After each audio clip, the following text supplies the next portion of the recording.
Hello and welcome to the Entranced and Called podcast, where we dive deeper into the love of Christ and the plan he has for you. Today is a crossover episode with the Hello Newman podcast. Today we have a guest speaker, Father Cavara. He's the chaplain of the Westchester University Newman Center. How you doing today, Father?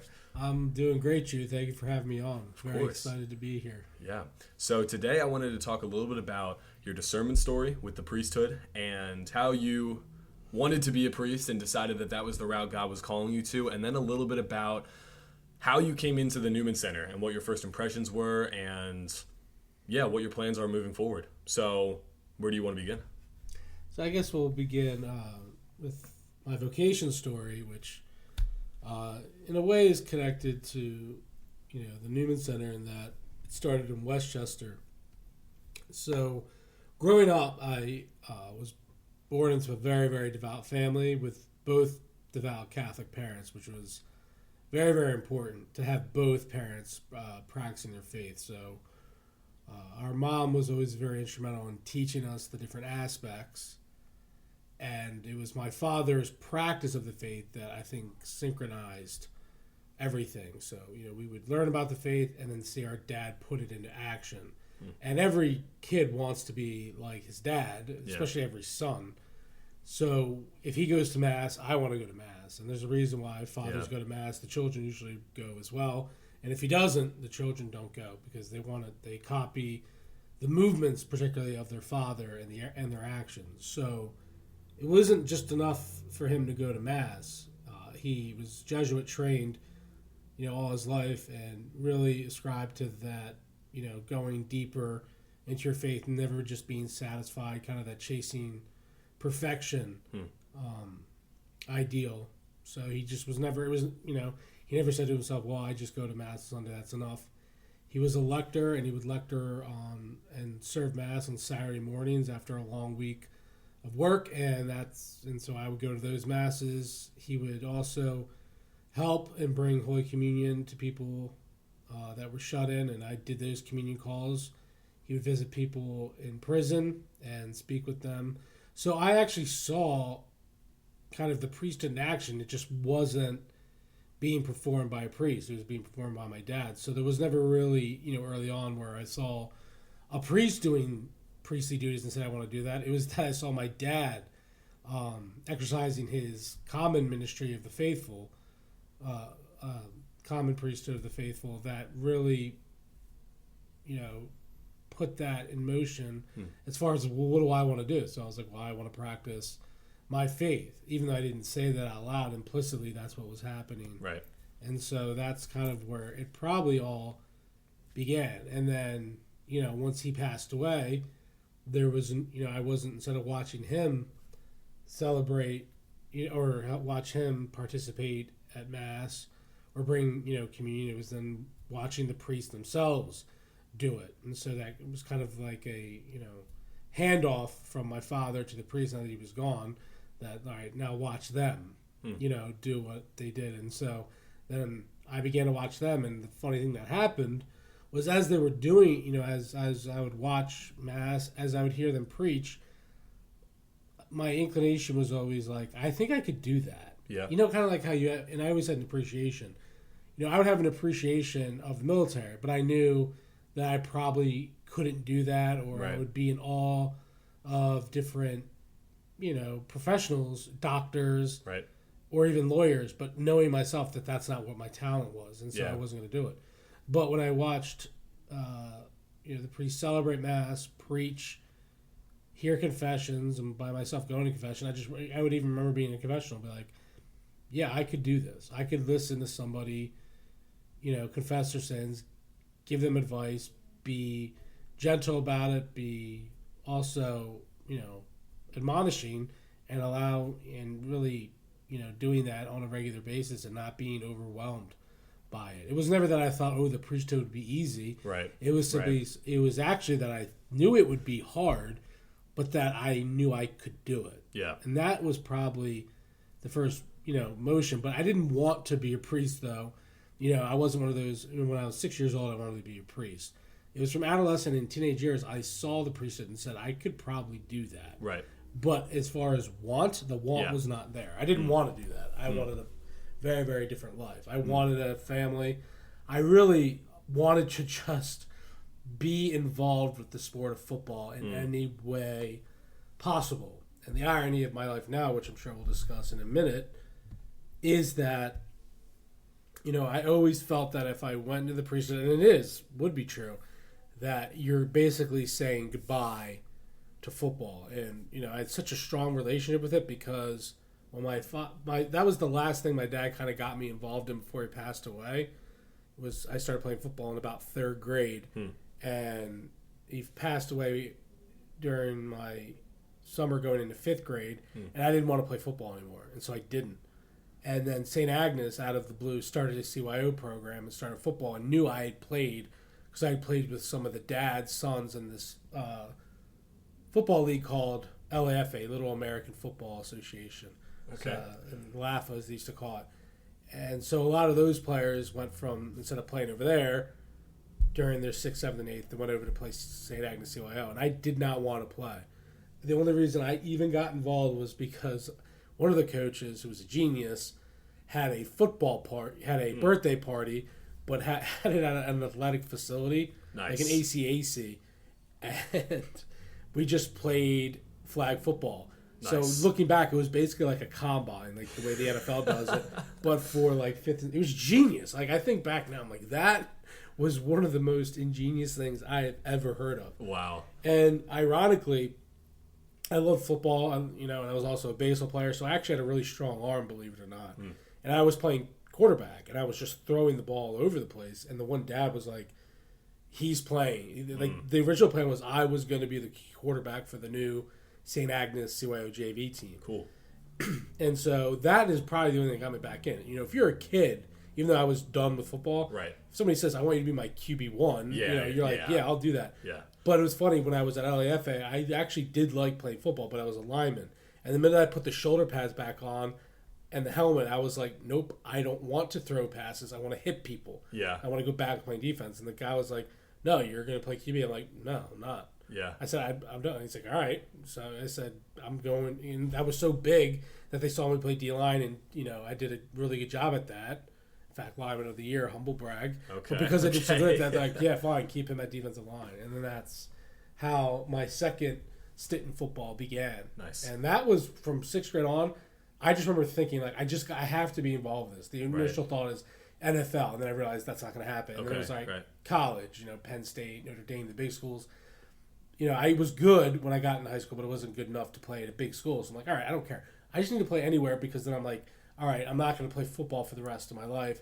How do I stay involved? Coaching. And so coaching was ultimately the job I wanted. And so even in college, I was really just going to major in something that would put me into a school that I could coach. And then my job was to coach and get to the NFL. That was still like, even though I wasn't going to be a player in the NFL, I wanted to get to the NFL. So if there wasn't ideal, even in high school going into college, it was to find a way to the NFL. And that was my, trajectory. Could you still see that happening today? Like potentially? No. The only thing that a priest would do would be a chaplain. Right. But no, I have, as far as like coaching, no, that's over. And I'll go back to how the vocation started. So as during this time though with football, I'm still practicing my faith.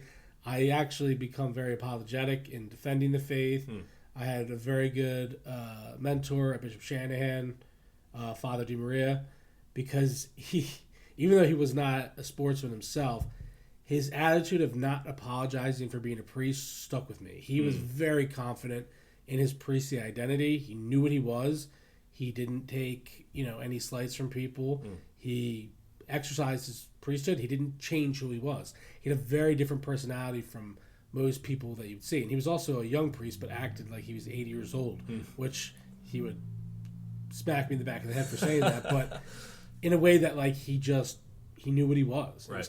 It was people are always attracted to confidence, and all I saw was a person who was very confident in himself and his priesthood, and that's so big. And so for me, that was kind of the thing that was big with me with the priesthood. Do I have the confidence to be it? And then it was one of those things that I always had confidence that I could do it. So I played high school football at Bishop Shanahan. I had a very good time. I had a good senior year to the point that I was recruited. I got an offer, not an offer, but basically an invitation that we want you to play for them. Part of their plans, which was great. So went up, did the tour, the visit, met with the coaches. Where was it at? What the school I was between two schools. It was Susquehanna University. Oh, nice. Which they reached out to me early on, and then just I don't know what happened. I don't know if there was a change in coaching staff. Kind of fell off, but the recruiter for Albright just really stayed after me and said, "Hey, we really want you here." And so I went, and it was good timing. They had just gotten a brand new facility, Nice. new stadium, new turf, state of the art locker room. It was just like even though it was a smaller school, it was what we call Division III. It didn't feel like that. Yeah. Like when you go into a brand new facility, you're enticed by it. And in retrospect, it wasn't a smart decision. Like you go to a school because of the schooling and all that, but that absolutely attracted me. Yeah, for sure. And it was fun. I went there, so I went and played football. I loved it. I loved playing college football, being a student athlete. It was everything I wanted. Awesome. But that was more on the surface. I knew deep down this wasn't what I was supposed to do. Okay.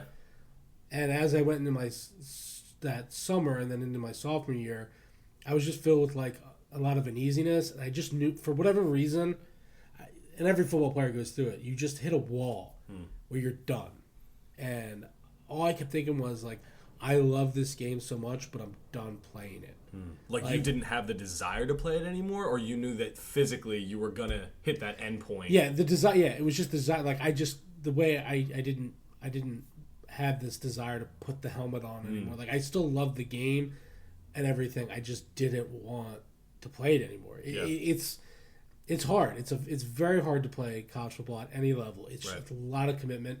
You're in college and you want to have your free time.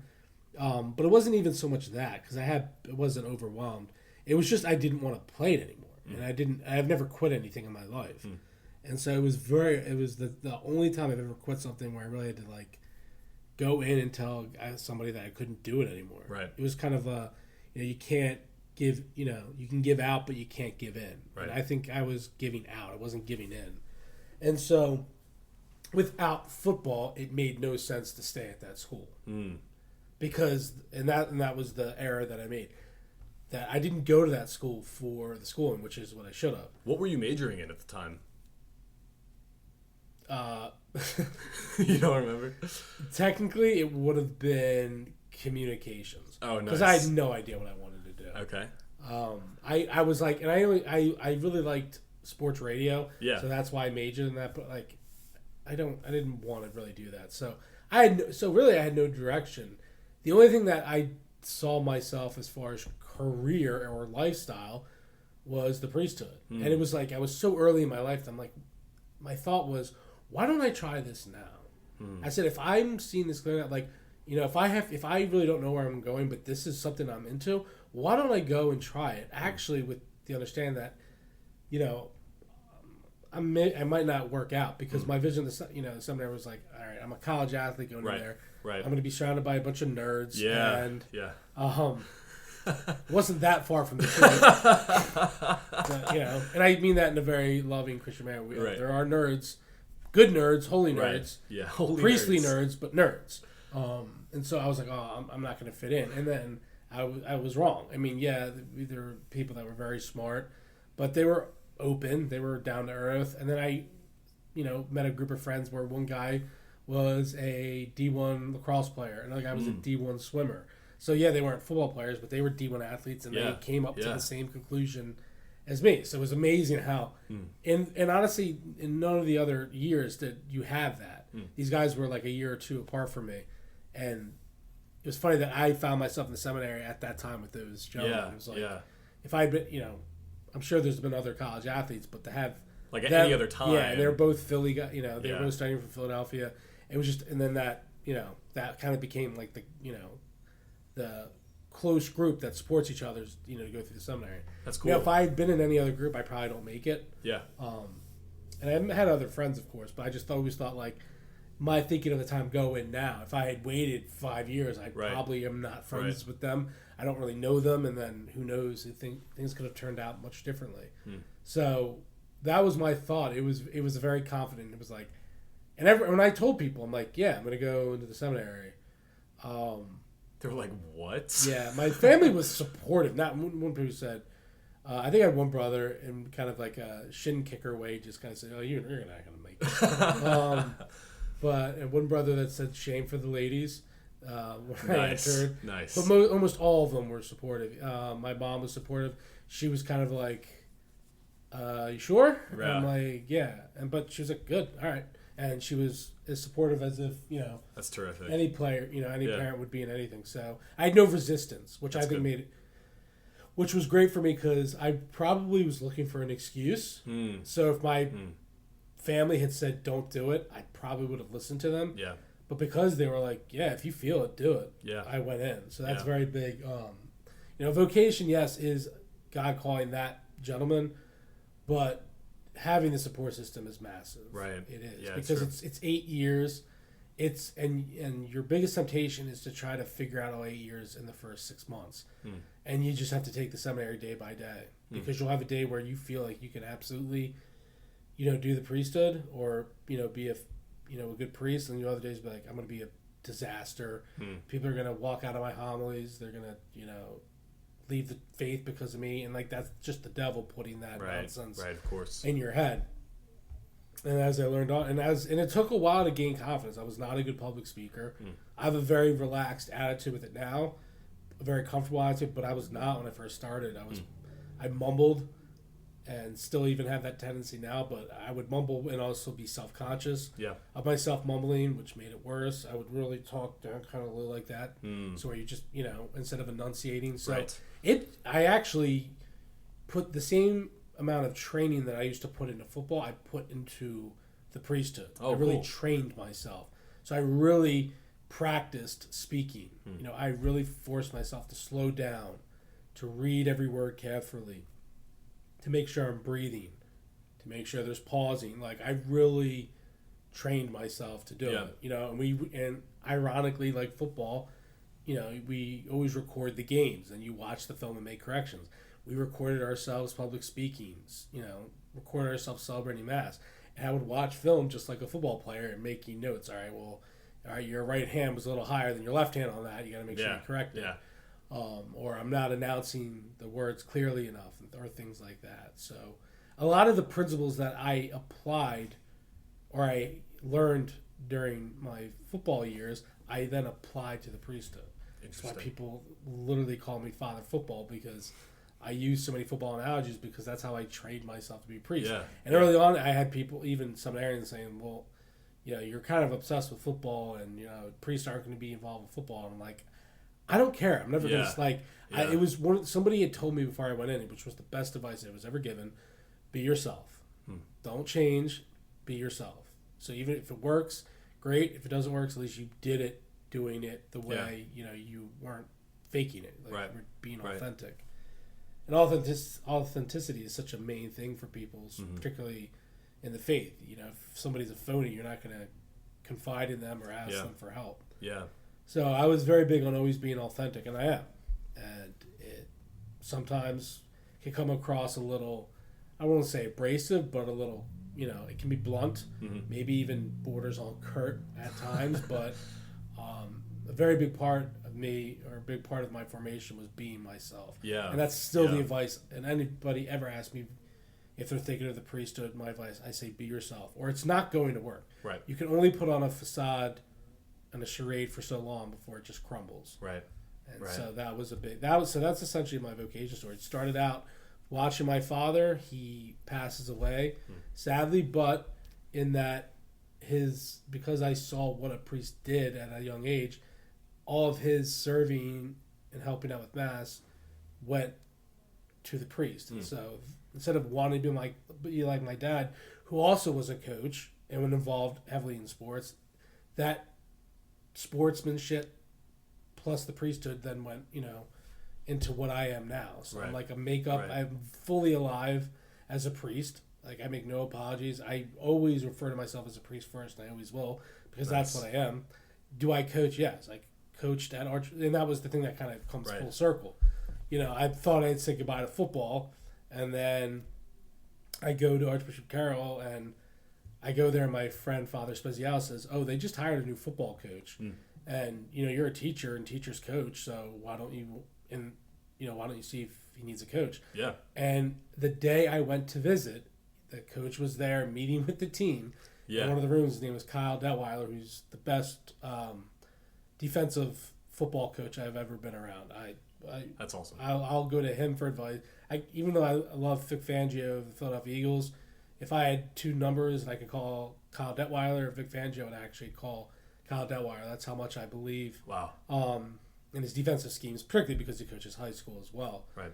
And I went in and I said, "Hey, I played at Albright College," and he's like, "Oh, I played at Muhlenberg, which was in our conference. Oh, it's nice. Division school." I'm like, "I can coach D-line if you need it," and I gave him my number, and sure enough, he hired me. And that's awesome. And that's what I've been doing for the last 6 years now, because I'm at Westchester, because I'm so close to Bishop Shanahan, and because I played under Paul Myers when I was there. He's still the head coach, and so now I coach over there. That's awesome. So that idea of, in the gospel of, whatever you give up to the Lord, he gives you 100-fold. Yeah. Well, now I'm still involved with football. Yeah. Even after, these 8 years. Some people would say, "Wow, you're a priest, you shouldn't be coaching." I would say, it's another way for me to be who I am. Yeah. It's a way that, yes, I have a good defensive mind. Yes, I'm helping them win. We're 5-1, by the way. But regardless of that, the bigger part of me is forming these Christian men. I tell them to go to Mass. I tell them to practice faith. There's no cursing that's tolerated during practices or the games. That's a ministry to me. Yeah. Yes, I'm coaching them, but that is a secondary part of my mission, of my ministry. Primary is always going to be the sacraments. Nothing's ever going to supplant that. Right. But we're human beings, and we have complexities. And another way that you can help evangelize is by being a role model, by teaching. I always think of St. Thomas More in A Man for All Seasons when he tells Richard Roper, what the best thing he can be in life, and he tells him to be a teacher. And that anytime you teach the faith, you are another Christ in many ways. Not in a ministerial priesthood way, in the way that priests are another Christ, but you manifest Christ's presence on earth when you teach people the faith. And you don't have to be a priest to do that. Yeah. You can be a coach. You can be anything. Yeah.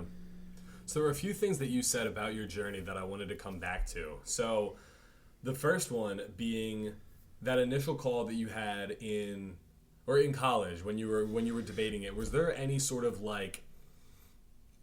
did you fight against that initially? Did you have those thoughts and you were like, "No, I don't want to do it"? Did you fight against it and it came back, or did it come to you sort of once and it was just very clear that that's where you were going to go?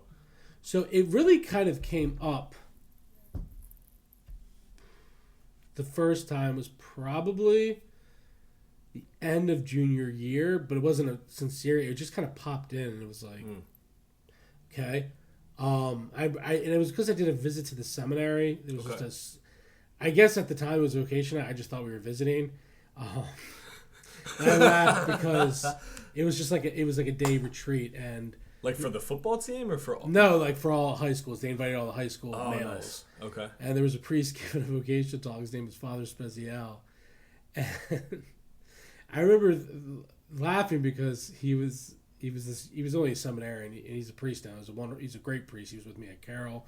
I've been friends with him for a long time now. But he was just like, "Hey, I'm Father, or I'm Mike Spezial, from the Northeast, just an everyday guy." And I just remember being like, "Yeah, if there's guys like that here, this might not be that terrible place." Right. Because again, I'm in high school. I'm thinking, what's the seminary?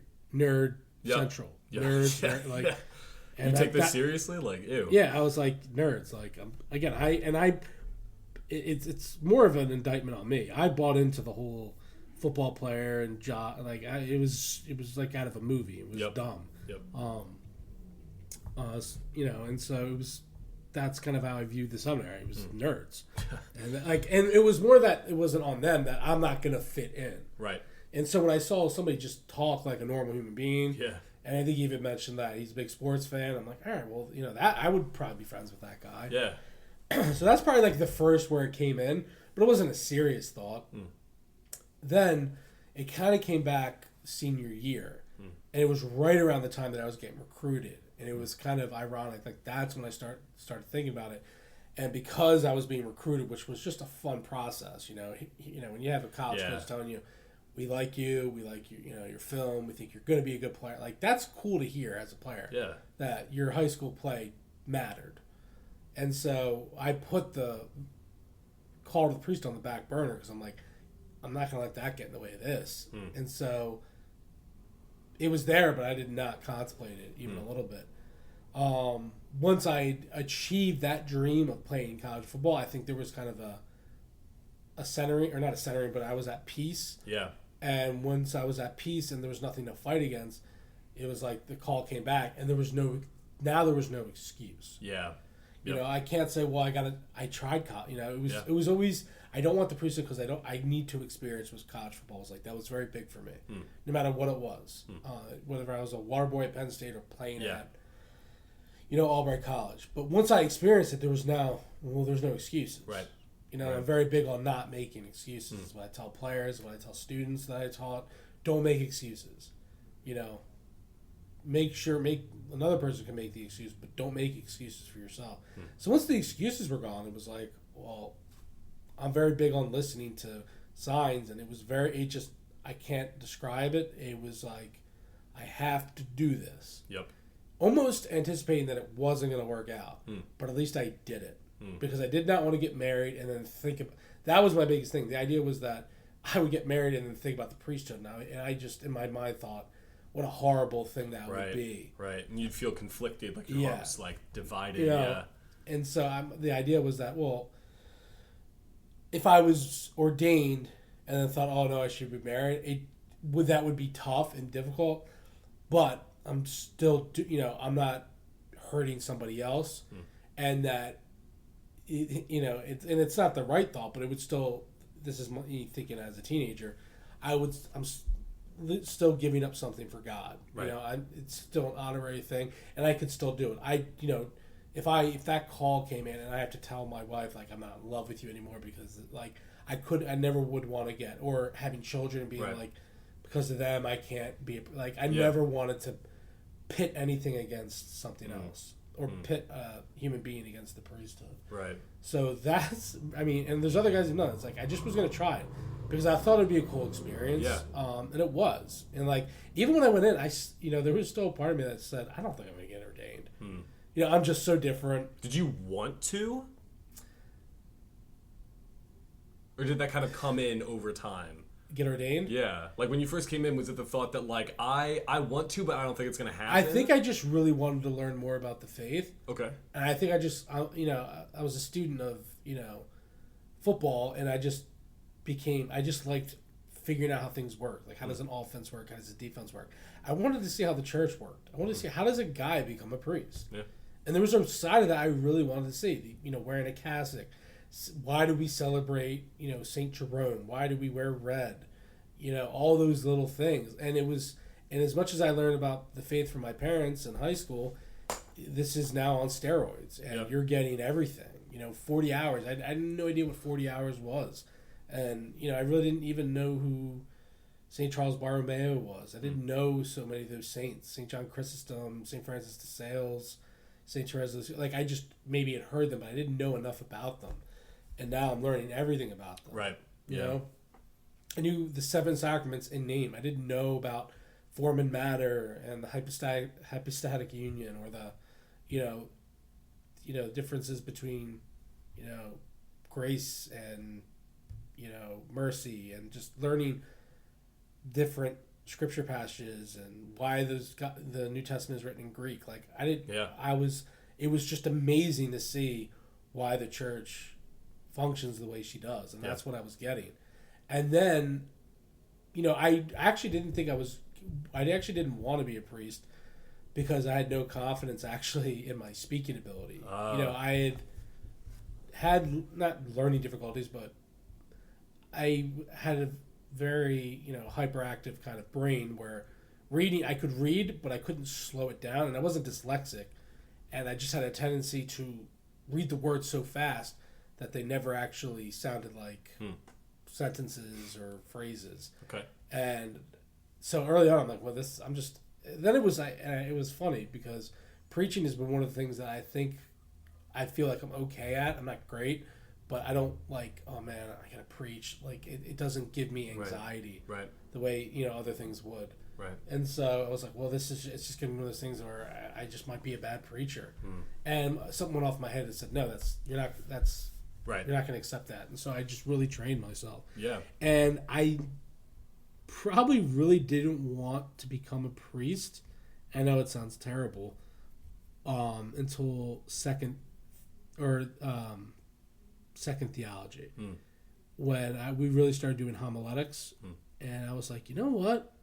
And I had a great homiletics professor who gave me a lot of confidence. His name is Father Ruff. He's a Jesuit, and he said you could be really good at this if you really work at it.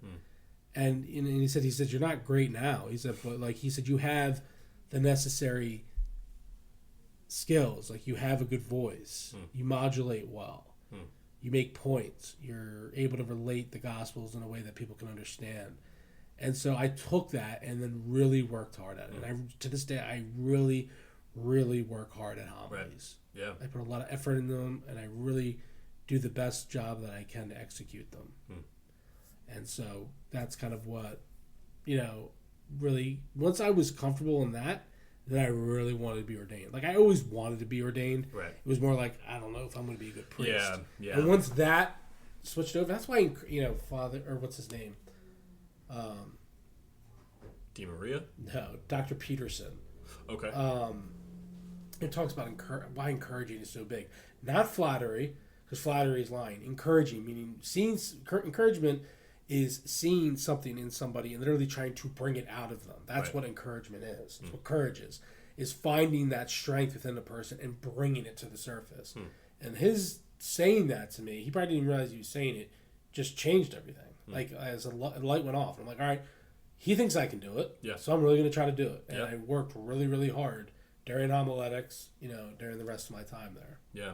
So right now I'm a media major, aspiring to become like a Catholic media / evangelist. And so I'm learning all about the different aspects of your nonverbal and verbal communication when you're speaking, and how important it is when you're conveying a message to the audience about what are my hands doing, and how does my face look, and how am I standing, and all the different aspects of your body. If it can portray that you're not confident in what you're speaking, the audience is going to get that, even subconsciously. If they don't immediately say, that guy looks unconfident in what he's saying, this isn't real, in the back of their minds, they're not going to take it as well as if you project and stand like you are confident in yourself with your shoulders back. And it's so interesting. Like, I'm working at that myself, like, listening to myself again when I record these, and looking at myself, like recording the videos and seeing how my face looks, if my eyes are darting around. So it's really interesting. Like, how much time do you think you put into all of those like nonverbal cues to get to where you're at now? Like, what kind of stuff did you do? It's funny because my name, Father Mark Cavara, nonverbal, is almost like a perfect marriage. I'm very nonverbal in so many ways. I don't use as an old friend of mine used to say, I'm not afraid of silence, or I don't feel the need to disrupt the silence, I think is what she said. Okay. And it was very accurate. You don't need a reason to fill the silence. And as far as nonverbal cues, though, is the pulpit, the biggest thing I think I heard along the way is look like the pulpit is yours. Make the ambo, or wherever you're preaching, that this is like you've been there before. Make it look like you've been up in that pulpit before. So, when I preach, a lot of times, I will use my hands from time to time, but if you ever notice, my hands are usually on the side, almost like I'm sitting in a chair. Like, I'm, when you're relaxed at home, your hands aren't moving. You're sitting on the couch with your hands on the side, and you may move your hand at time to time, but when you're on that couch, that's your couch. Yeah. When I'm at that pulpit or ambo, that's my space. And people pick up on that. That's cool. Yeah. I actually love how blunt you are with your messages. I think that that's a really good skill to not have a lot of fluff when you just dive right to the point. So I always enjoyed that about your preaching. Yeah. Okay. So now I want to talk about the Newman Center. So where were you first, like after ordination? I don't know, where were you, and then how did you get to the Newman Center? So it was funny. For newly ordained, your first assignment is huge. It's where you learn. It's where you celebrate usually your first funeral. Oftentimes your first wedding, unless you had a friend, that somehow got married in that summer before you got to your parish, or during your first year. It's your first wedding. It's not your first baptism because you do as a deacon, but it's just where you learn to be a priest. And so your first assignment is probably the most, in my opinion, is always going to be your most special assignment, because that's where you learn how to be a priest. And those people that you're with are so important. And I was very lucky. I went to St. Anselm in Northeast Philadelphia. And the people of Northeast are awesome in that they love their faith, and they allow you to do actually trust that you know what you're doing. And that's so big to me. Like, I always treat people, if I give them a job, it's because I believe that they can do it. And that's how I felt there. Like, they never, were overly critical or not even so much critical that they were trying to tell me I should do this, I should do that. They were like, well, you're a priest. We figure you know what you're supposed to be doing. Right. And that actually was such a blessing. I thank the people of St. Anselm for letting me doing that, because I did. I'm like, all right, I can do what I want. Not someone like I'll just do whatever I want. But exactly. The plans I have, I can execute them. So we ran a youth group, which I ran with another assistant director, name of Emma Brandt. Now, she was Emma DiMarcantonio at the time. But she, I had having support as she was great support. The parents there that were involved in the youth group were great support, and it was funny. Even that youth group, I was like, if I'm going to run this, it's going to be my way. Yeah. So we actually were our meetings were in the IHM Center, which was a separate room below the rectory. It was where the old convent was, but it was a meeting space. But there was still a leftover kitchen. And it had these 2 stoves and ovens. It's very much like the one at the Newman Center. And so I said, I like to cook. Why don't we just teach them how to cook? You taught the youth group kids how to cook? So I taught them how to make... It wasn't like... It was like we taught them how to make pomodoro sauce, amatriciana, chili. We would do pancakes and stuff like that. It wasn't as high-tech, but I showed them the basic points of how to cook, how to cut an onion. And they really enjoyed it. And then they would eat, they would cook it and they would eat it. And that was really big. And then I would have guest speakers come in. And it really was actually the first dinner and discussion. Was oh, wow. St. Anselm. And so I'm like, and then my mom was like, why are you doing all that? I'm like, you don't have to, she was like, you don't have to cook, just relax. I'm like, I really like it. Yeah. I'm like, yeah. And something tells me I need to do this. Yeah. And so I did it. And I did it for 2 years. It was great. And then all of a sudden I got sent to Archbishop Carroll. And that's where I got there. And my first day, I met the football coach, Kyle Detweiler, and my 2 biggest things became teaching and then coaching. And I loved it. And, I went to Carroll, quite frankly, during a time where they were on a downslope. They were a big school. They were, I think they were actually a 4A school or even a 5A school when I got there. And, the attendance was going down through a variety of different reasons. We had scandals in the school involving faculty, so that was tough to navigate the school through. But I had support. Again, there comes support being the big word, and that I was there with another priest. And we had no egos, and we were so different in so many ways, but we just did our job, and we were really able to help that school through a difficult time, and I loved it. It's because I had to, there was a lot of stress, a lot of work, but I ended up loving it because I gave so much effort because I wanted to, not because I was a hero, because I had awesome students. I had some good faculty members, good Catholic faculty members that supported me as well. Our Kairos retreats were some of the best attended retreat. Like, we would get 90% of the senior class. That's awesome. It was a voluntary retreat, so it was great to be a part of that. Middle States came in, and this was more to do with Father Spezial, but in the midst of our trials, Middle States evaluated Catholic identity and mission, and said there's a standard that's required for Catholic identity that they're looking for. And I remember the words that they said: Archbishop Carroll exceeds the standard that's needed. So we weren't just good enough; we were above good enough. And so that was like, all right, I really like working with the youth. And so I actually thought I was going to be at Carroll for like 10 years. I really did. I was in my 5th year, and Father DeLacy, the director of all catechetical formation, a youth adult in the diocese said, "Hey, do you have a minute?" It was actually at Carroll, and I thought he was just going to ask me because there was like this catechetical formation day. And I thought he just needed help with something. I'm like, all right, what do you need? He's like, right.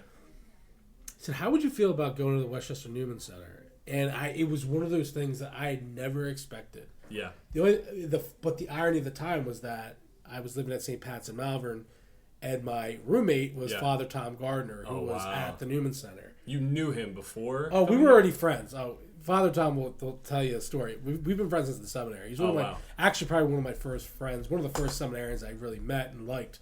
In my opinion, he was a nerd, but he was a funny nerd. He wasn't really a nerd. I just always would make fun of him for that. But an awesome guy, very devoted, very holy, very prayerful, and funny. One of the funniest human beings I've ever met in my life, if not the funniest. And I actually was like, I remember when he was living at me at St. Pat's. It was awesome. I was so excited when I found he was living there. Yeah. We would always hang out at night, and I would stay, especially if there was a game going on. He would come in at 11 o'clock. I'm like, "You're just getting in now?" He's like, "Yeah, I'm at the Newman Center. It's college kids. They're up late." Yeah. And we would sit down. He would eat his horrific peanut butter and toast and glass of milk, and then go to bed and somehow not have raging heartburn, as I used to say. Like the two things you don't eat before you go to bed are anything with oil or milk because of the sugar. But he would eat it. I'm like, "You're a miracle to science, I guess." But he always talked about how much. I mean, he loved the Newman Center. Yeah. And just, he just didn't. He never complained. He just loved it, and he loved the students, and they loved him. And I was like, that's really cool. But I never wanted to go there. Or thought about it. But for whatever reason, when DeLacy asked me, I thought I would just say no. I was like. You thought you were going to say no initially? I thought it was funny. If they had asked me to go to another parish, I think I really would have been like, I just need to stay here at Carroll. It wasn't so much a no. If they told me I needed to go under obedience, I would have obviously go. Right. But, as far as like, would you be open? Like, I would rather stay at Carroll for at least another year or two. Finish what I'm very big on finishing what I started. Ironically, though, I didn't finish at, Albright in the year that years I was supposed to, and I thought like, when you get in your head you're going to be at a place for 10 years, because the idea was I wanted to do high school and then be done. Like I was never going to be the guy went to high school, left, and went back. I never wanted to be that type of priest. And not that there's anything wrong with it. I just when you close the book on high school, you close the book. So I was like, yeah. I mean, the only reason I think I said yes was because it was the next logical step, and the way it kind of was presented to me was because of the success but because things were, working well at Carroll, I think my head was like, can we do what at Carroll, can that be tried and worked at the Newman Center? And so a lot of what I did at Carroll is kind of being transferred here, just in a different model. And that took an adjustment last year, but I knew it was a thriving Newman Center, so like it was. I was not going to go to something where I had to build from scratch. I had already did that at Carroll, not because it was bad, but because of COVID, and we had to it was already, it was an awesome program then, and my whole thing was I have to get it back to that standard that Father Spezial left, and so it took a couple of years to build that back up. I didn't want to have to do that again.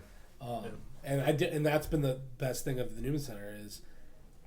It's kind of a ready, steady place that Father Tom Gardner did such a great job building the community. That's so hard to do. Make a Newman Center not cool, but a place that you want to go to. Exactly. Because everything here, this isn't in your tuition. You don't have to come here. It's not a university requirement. Everybody that's in this building at this time is there because they want to be. Yeah, Carroll, you had to be there. So that's a little bit of a difference. Yeah. They're kind of like, when you're in a place you don't want to be, you got to make the best of it.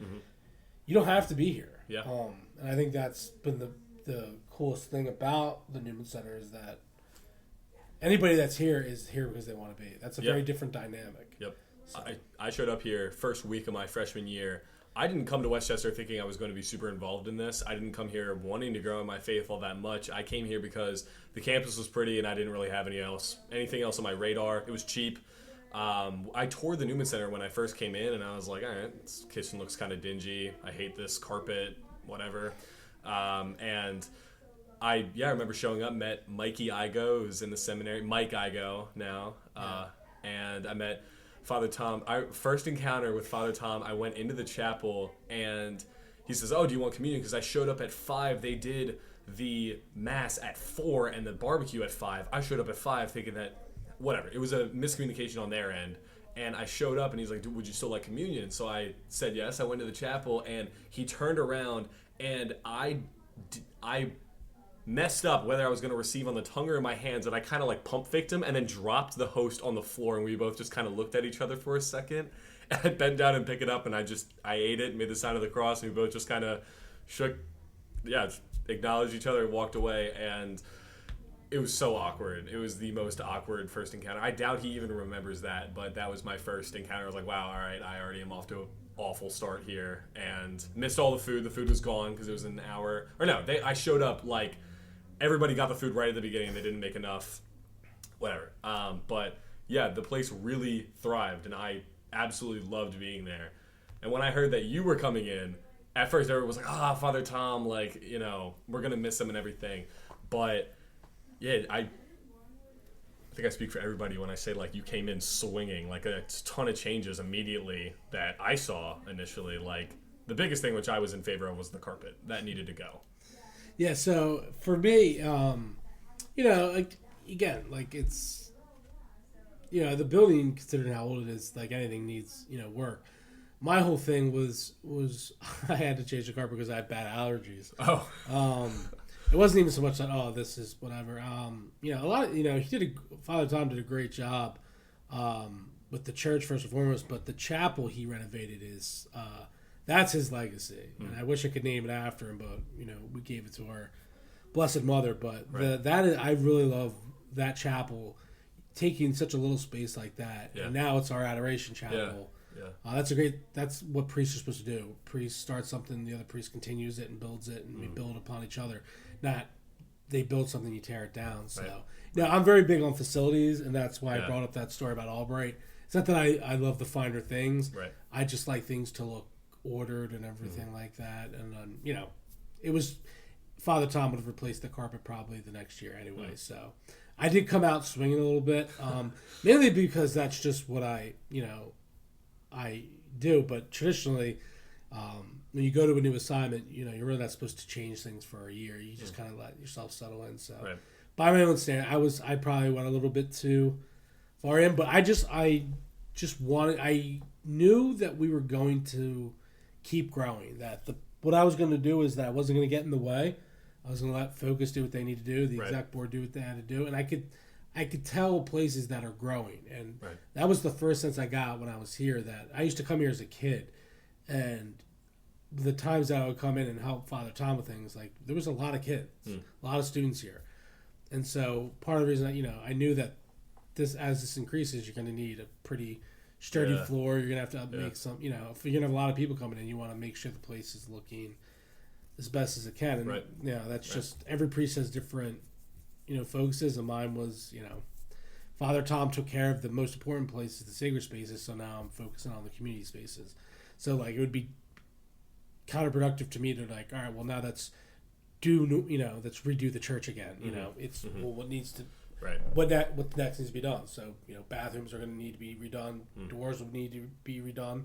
Hence, the Friends of Newman Center being a lot more integral than just, you know, a thank you to all the alumni. So what are your big ideas moving forward for the Newman Center? So my whole idea, and it took me a while to figure out what I want this place to be, and you have to take it with a grain of salt when I say it, but I really see this place as a seminary for the laity, in that priests are, yes, we need an increase in vocations, we do. We need an increase in parish participation. That's what we need. Agreed. You're not going to get priests if you don't have devout Catholic families. You're just not going to get you know, yes, they happen, but the case after case, if you're going to go with the majority, is, you know, guys that are going to the seminary, generally you're coming from Catholic families. Not all of them. You know, some don't have any faith and they make it. But if you're trying to play, you know, why did we have so many back in the 50s, 60s, and 70s? Well, all those families were Catholic and practicing. So that's the recipe that you have to get back with. And this place is a way to do it. And so when they come here, I'm going to teach you how to lead. I want. We have Bible studies that you can lead because they have them at parishes. Yeah. Reading at Mass, they need that help. Yeah. Serving on the exec board is like serving on a CYO, a pastoral, a finance council. Yeah. That until we get participation at the parishes, don't expect a lot of priests. And so that's what I see the Newman Center as. In a very offhand and not as intense as an actual seminary. But when you come in here, if you are coming to this place now, come here with an intention. Yeah. This is, I never want the Newman Center to be a flop house, a gaming house. Right. But I want it to very much act as a family, but also seminary. The seminary, we prayed a lot, but we'd also watch the Birds game. Yeah. Have pizza. What do we do here on Sunday? Yep. We have Mass. We have Red Zone. We have pizza. There's a lot of My things. favorite edition, by the way. Yes. We have a lot of things that, and that's why people say, well, that's not very, Catholic. Right. I'm doing, actually, a lot of things that I'm doing here are very similar to what we did at the seminary. Yeah. So, if anything, it's uber Catholic. So, that's kind of my vision is Newman Center is a seminary for lay people. Yeah. I honestly couldn't agree more. I think that I've received more formation here than I have my entire life anywhere else, and none of my friends who grew up in the same CCD programs as me are practicing, and they all go to public schools where the Newman Center programs are just either non-existent or not as good as the Westchester Newman Center. Mm-hmm. My parents, when other people in their parish were asking them, where's Jude attending college? And they said, he's attending Westchester University. First thing my dad heard was from his friend who said, he's going to get the religion smacked out of him. And my dad, honestly, he agreed at first. He was like, yeah, we'll see. I don't love that he's going to a public school because my sister attended a Catholic school in Scranton. But I went and I honestly, this place was I received more schooling here than I did on campus, I believe. More things that I can take and apply to my life because this is what matters. This is why I'm doing this right now is because I was inspired through my formation here. So. And the cool thing about the Newman Center that I heard Father Gardner talk about, and I've even seen my year, is seeing the growth in students, seeing how students went from just kind of showing up for D&D to now leading coffee shops or coffee houses. Coffee houses. I just like saying coffee shops. You're seeing that growth. Some of the graduates last year talking about how, they had a little bit of faith and, by the end, now they're going to daily Mass. That's a seminary. Yeah, it really is. If you were to go back to see Mark Cavara, his, what we called first college to fourth theology, I was the same person, but a lot, I grew a lot. I was a much more mature, much more solid, much more confident. Mm-hmm. And that's really what I want this place to be, is a confidence builder. Yeah. And I'm going to do it very much in the same way that I did it in high school and how I do in coaching. If you're feeling down and, sorry for yourself, I'm not going to be hey, it's okay. I'm not, nobody's going to feel sorry for you. Let's go, Yep. Because we have that problem is the lack of confidence, a lack of encouragement. And because of that, we have a lack of growth, and people kind of stay in that arrested development stage of their life. So, yeah. All right. Well, I think we're at our time, but thank you so much for coming and talking. Thank you, Jude, for having me. You're welcome. All right. And thank you all for listening, and we'll catch you in the next one. God bless.